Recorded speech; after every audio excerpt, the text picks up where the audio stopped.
اور کوئی بندہ سائل آ جائے اس کے سامنے تو آگے سے منہ بسورنا، کڑوی کسیلی باتیں کرنا، اس کی بھی اجازت نہیں ہے۔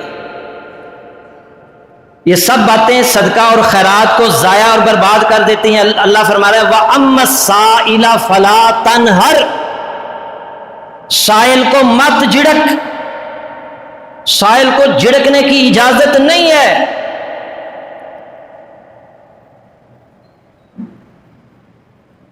ایک تفسیر میں نے پڑھا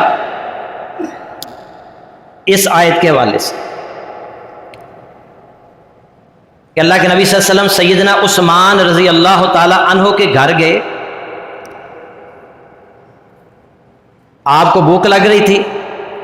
سیدنا عثمان آپ کے لیے نا گھر میں اتفاق سے کچھ نہیں تھا تو باہر سے کوئی چیز لینے کے لیے گئے، آگے انگور انہیں نظر آئے، پیسے دیے، انگور خرید کر گھر لے نبی صلی اللہ علیہ وسلم کے سامنے رکھے۔ نبی صلی اللہ علیہ وسلم کھانے ہی لگے نا تو دروازے پر کسی نے دستک، آپ نے کہا کہ دیکھو کون ہے۔ وہ باہر گئے تو سائل تھا، آ کر کہنے لگی جی سائل ہے، فرمایا کہ یہ جو انگور اس کو، سائل کو انگور دے۔ اب حضرت عثمان کہنے لگے کہ آپ میں اور کوئی چیز لے کر آتا ہوں۔ باہر گئے تو وہی جو سائل تھا وہ انگور بیچ رہا تھا، اس کو پیسے دیے، اس سے انگور خریدے، پھر رسول اللہ کے سامنے لا کر رکھ دیے۔ آپ کھانے لگے، دروازے پر دستک ہوئی، آپ نے دیکھا، کہا کہ دیکھو کون ہے، پھر باہر گئے تو وہی شخص، آپ صلی اللہ علیہ وسلم نے کہا اس کو دے دو، پھر اس کو دے دو۔ پھر حضرت عثمان باہر نکلے، اس سائل سے وہ جو انگور تھے قیمت دے کر پھر خرید لیے، پھر رسول اللہ کے سامنے رکھے، پھر دروازے پر دستک ہوئی، پھر باہر گئے تو دیکھا وہی سائل تھا تو جھڑک دیا اسے، تو بار بار ساڈے کو ہی مل لینا تو ساڈے جو ہے نا ہم تیرے سے خریدتے ہیں اور پھر ہم سے جو ہے نا وہ تو مانگنے کے لیے آ جاتا ہے۔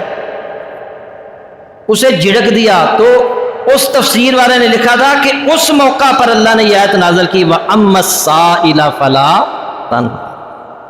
اب دیکھیں سائل بار بار آ رہا ہے اور وہ چیز ان سے ہی لے کر ان کو بیچ رہا ہے، ایسے سائل کو بھی جھڑکنے کی اجازت نہیں ہے۔ وَأَمَّا السَّائِلَ فَلَا تَنْهَرْ۔ اگر آپ کے علم میں ہے کہ یہ شخص جو ہے نا وہ حقدار نہیں ہے، آپ اچھے انداز کے ساتھ خلوت میں اسے سمجھا سکتے ہیں، بھائی تم کوئی کام کرو اچھے طریقے سے، پیار بھرے انداز کے ساتھ، لیکن لوگوں کے سامنے، پوری مسجد کے اندر لوگوں کے سامنے اس کی بے عزتی کرنا، اس کی اسلام نے اجازت نہیں دی، یہ تکلیف پہنچانا ہے۔ اللہ فرما رہے ہیں قول معروف ومغفرۃ خیر من صدقۃ یتبعها اذى واللہ غنی حلیم۔ بھلی بات کرنا، اچھی بات کرنا، سائل کی سخت کلامی اور اصرار کو معاف کر دینا، یہ اس صدقہ سے بہتر ہے جس کے بعد ایذا رسانی ہو، تکلیف پہنچے۔ وہ بار بار اصرار بھی کرے پھر بھی اسے تکلیف نہیں پہنچانی، پھر بھی اسے اذیت نہیں پہنچانی۔ اور اللہ نبی صلی اللہ علیہ وسلم فرمایا والکلمات الطیبات صدقۃ، صحیح مسلم کی حدیث ہے، اچھی بات کہنا صدقہ کرنے کے برابر ہے۔ آپ نہ دیں لیکن آپ اس کی بے عزتی نہ کریں، اسے تکلیف نہ پہنچائیں، لوگوں کے سامنے اعلان نہ کریں کہ یہ جو ہے نا اس کا کام ہی یہ ہے۔